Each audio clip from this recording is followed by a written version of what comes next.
Meaning of Leyland cypress. Leyland cypress. Leyland cypress.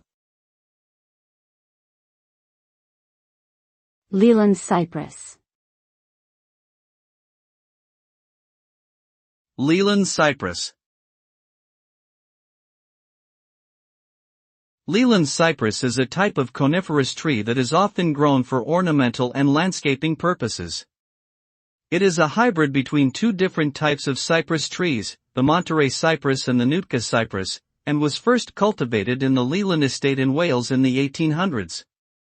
The Leyland cypress is known for its rapid growth, tall and narrow shape, and ability to grow well in many different soil types and climates. It is commonly used as a hedge or screening plant, and is also sometimes used for timber.